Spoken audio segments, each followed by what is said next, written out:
What do you think the proper role of city government is in master planning, specifically investing today to manage the growth of tomorrow?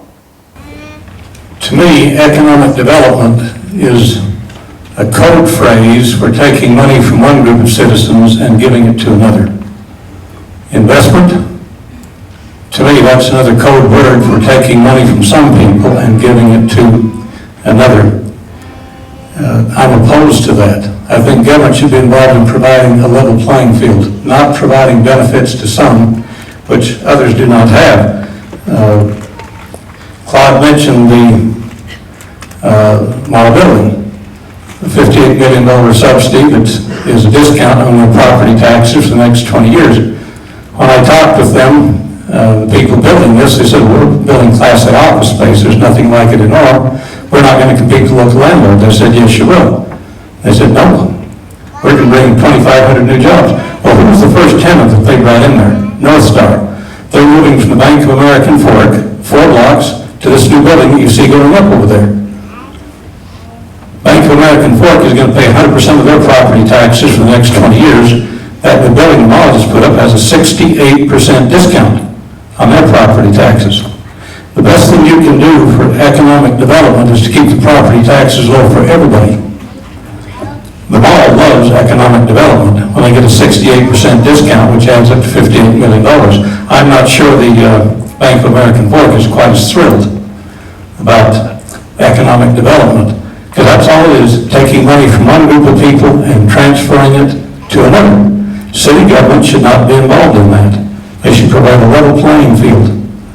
You're going to rearrange wealth, and that's all economic development is. It's corporate welfare. When you hear economic development, the city doing it, if they're doing anything other than lowering property taxes for everybody, all they're doing is handing out corporate welfare. Whether it's lending money for them or giving it to them. Thank you. This question was about zoning, correct? Not economic development? Correct. Okay. So a city does have the ability to decide what it wants to be and what zones they want. And every city is going to have residentials and what's going to be allowed. And every city is going to have their commercial area. And you want to know that because you want to know what businesses you're going to allow. You don't want a polluting business to come. You don't want a sexually oriented business or a bunch of tattoo parlors. So by zoning, you not only do you know what you can build, but you also what you can't build. So it's important for a community to have these sort of areas. You want to know where your industrial areas are. You know, I like light manufacturing that do not pollute.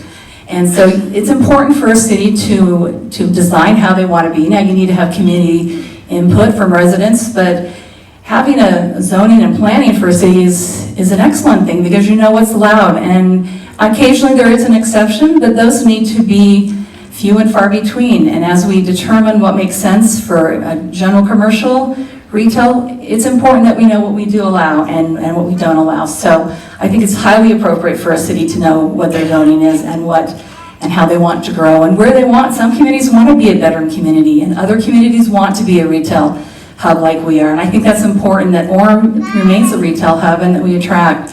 But we do have to have a wide scope of zoning for, like I said, industrial and other high-tech things. And so it's appropriate that we have these sort of zones. So I think it's important, and I think public input's great, but it's once those master plans have been drawn out and we've done them, I think we should stick with those unless there's compelling reasons to change or to modify them. This may come as a surprise to some, including apparently members of the council. Orem does have several businesses that they've been using financial incentives with. I just talked to Ryan Clark today, who's the head of our economic development projects here in Orem, and he sent me a list of dozens. The University Mall is not the only one. We're not just playing favorites with the big ones, but obviously that's the big one, and so that's what everybody sees, and so I wanted to make sure that was represented accurately here.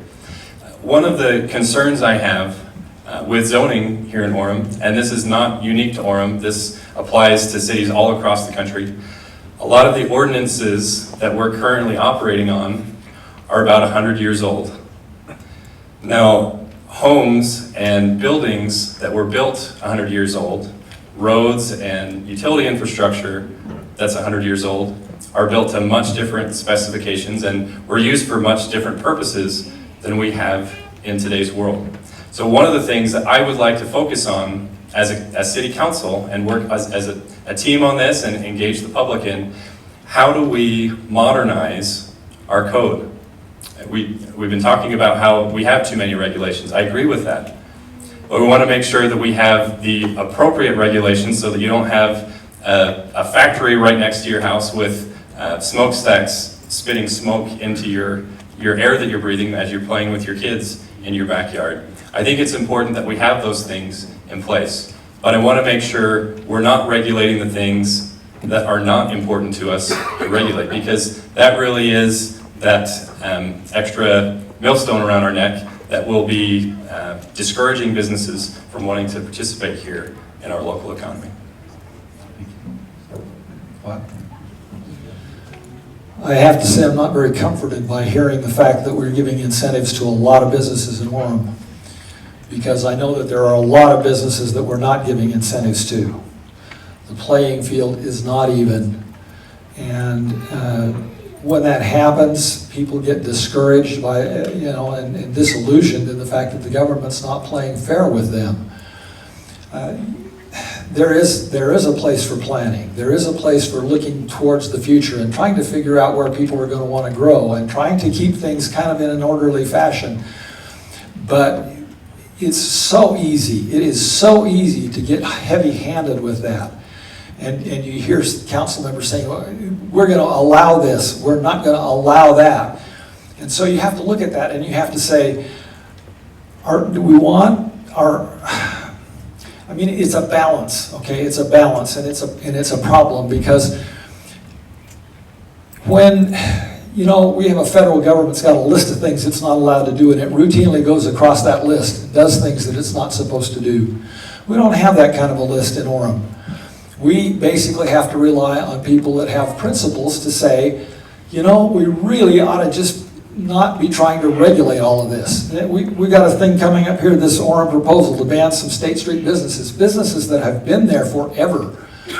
And we're going to limit those people. And when they come in and they want to redo their storefront or they want to do something, because we're not going to allow them to expand, they're probably not going to be able to get a building permit. And they're looking to us and they're saying, this is not American. This is not fair to do this to us. Okay? So it's a tightrope. Yeah, we got to have some planning, but we got to not be so restrictive in our planning and tightening down and tightening down and tightening down, such that we suffocate our businesses. Mark?